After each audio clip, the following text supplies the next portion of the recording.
BioBioChile.tv presenta Comentarios BioBio. Voces independientes de verdad. Michelle Bachelet recibió el informe del Consejo Asesor para los conflictos de interés, tráfico de influencias y corrupción. En este acto donde recibió este informe dijo: pudimos hacer más para que prime la transparencia en la relación entre la política y los negocios. No siempre supimos, ni supe, condenar con fuerza y a tiempo los modos éticamente imprudentes de hacer negocio. Eso dijo Michelle Bachelet. Un mea culpa presidencial, un mea culpa de Michelle Bachelet. La pregunta que nos podemos hacer todos es si este mea culpa es suficiente. Claramente no. ¿Podemos perdonar a la presidenta Michelle Bachelet luego de que dijo lo que dijo luego de este mea culpa? Naturalmente que no. No la podemos perdonar. Entonces usted se va a preguntar, ¿por qué? ¿Por qué no? Bueno, simplemente porque no sabemos, pues. No sabemos qué tenemos que perdonar. Si hubiese claridad y transparencia, si pudiésemos saber la verdad, podríamos creer en su mea culpa y perdonarla. Pero ni lo uno ni lo otro. El 8 de febrero de 1991, Patricio Aylwin hizo un mea culpa y pidió perdón por las violaciones a los derechos humanos en nuestro país, las masivas violaciones a los derechos humanos en Chile. Pero lo hizo con un documento bajo el brazo, con el informe Rettig, ese informe que indicaba lo que había ocurrido. ¿Insuficiente el informe Rettig? Sí, pero fue el inicio de algo. Ahora, no hay interés en conocer lo ocurrido. Digámoslo de otra manera, Michelle Bachelet en ese acto no tenía un informe Rettig sobre la corrupción. Por eso, lo que hizo Michelle Bachelet en realidad fue vaciar su mea culpa de significado. Son palabras que quedan en la nada.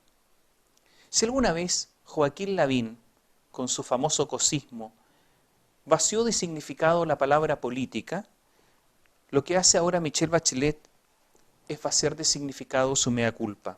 Porque vamos a los hechos, y sabe, hay muchos más, son simplemente ejemplos.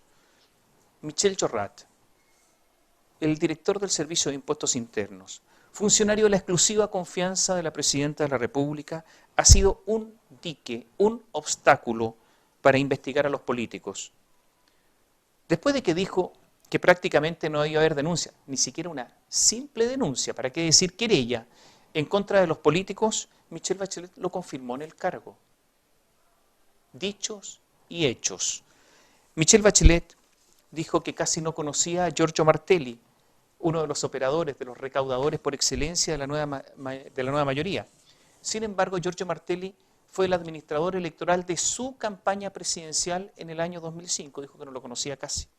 Y fue quien arrendaba la sede presidencial al momento en que se inauguró esa sede de la última campaña presidencial, en la calle Tehualda en Santiago, en la comuna de Providencia. Jorge Rosenbluth, que es el padre espiritual, en materia recaudatoria, claro, de Martelli, un hombre del ADN de la Concertación, hizo una gira por grandes empresas con el platillo. A cada una le pedía $1 millón. ¿Para qué? Para la última campaña de Michelle Bachelet. Entre otros le pidió $1 millón a Sokimich. Michelle Bachelet dijo que no tenía idea de estas gestiones, que las hacía por sí y ante sí. Ocurre que el miércoles pasado en el Palacio de la Moneda hubo una reunión a las 3 de la tarde. ¿Quiénes participaron? Los máximos ejecutivos de Enel, que es la empresa italiana, dueña de Endesa, de Enersys, de Chilectra. Ahí estuvieron todos. Esa reunión no estaba en la pauta presidencial, fue más bien secreta, digamos. Pero siempre todos los días hay una pauta presidencial, una agenda presidencial pública. Esta no era pública. ¿Quién estuvo ahí? Jorge Rosenbluth. Y nos tenemos que preguntar entonces, ¿aportó Endesa a la campaña presidencial o alguna empresa relacionada a la campaña presidencial de Michelle Bachelet? No lo sabemos. Rodrigo Peñailillo metió boletas. Es el hombre de confianza de Michelle Bachelet, ni más ni menos que el jefe político del gobierno, por unos informes que nadie cree, de verdad nadie cree, que sirvieron para algo. Dicen que a Giorgio Martelli le importaba la situación económica en Europa y los impactos sociales de la crisis. Después sabemos que también le boleteó, hay que empezar a conjugar el verbo, ya lo estamos conjugando todos, el verbo boletear. Boleteó a Harold Correa, del lote de la G90. No sabemos la verdad. No sabemos por qué boleteó Robinson Pérez, por qué boleteó Hugo Cucumines, asesores del Ministerio del Interior, por qué boleteó Estela Ortiz. No sabemos. ¿Mea culpa de qué? ¿Por qué tenemos que creer en estos mea culpas? Y seguimos. Hay que saber, sí, hay que saber cuáles son los políticos, los ministros, los altos funcionarios pagados por grandes empresas, por Sokimich, por las filiales de Sokimich como Salar. Ahora se sabe que son 2 millones de dólares, 2 millones de dólares son 1.200 millones de pesos y más, que habría pagado a políticos. Corbanca, del grupo Sayé, los Luxic, Alsacia, Ripley, de la familia Calderón, los Angelini. ¿Cuánto pagaron? Pues si tenemos que saber. Necesitamos conocer los negocios de Sebastián Piñera con Sokimich, saberlos, conocerlos. ¿Qué es eso de que Sokimich andaba pagando los bonos de las empresas de Sebastián Piñera a los altos ejecutivos? Y también Aguas Andinas, una empresa que además tiene tarifas reguladas. Necesitamos saber cuánto pagó Sokimich a Giorgio Martelli y también Salar a Giorgio Martelli. Se habla de 250 millones de pesos. Necesitamos saber todo el negocio de Cabal, completo. Necesitamos que se deje de hablar de boletas que se realizaron a cambio de informes o de trabajos, porque sabemos que esos trabajos eran en muchos casos falsos. La presidenta el otro día en una reunión con periodistas le dijo: ¿y ustedes no han boleteado? Y asimiló a los periodistas con los políticos. Una ofensa a estas alturas, porque muchos periodistas pueden haber boleteado por trabajos que efectivamente se realizaron, o simplemente algunos de los que había ahí no boleteaban, simplemente tenían su remuneración en base a un contrato de trabajo. Hasta el momento, la clase política que es liderada hoy por el Palacio de la Moneda, porque Michelle Bachelet está liderando a todo el arco político, incluida la UDI, que lo único que quiere es que no se sepa nada, cree que somos tontos, es decir, que todos estos trabajos se hicieron. Necesitamos saber por qué Julio Ponce Lerú, necesitamos saber por qué Julio Ponce Lerú financió la campaña política de Michelle Bachelet y por qué Michelle Bachelet y su entorno aceptaron platas del yerno de Pinochet, aquel que dirigió una dictadura que asesinó al padre de la presidenta. Necesitamos saber por qué pasó todo esto. Y aquí ha habido también un gran olvido.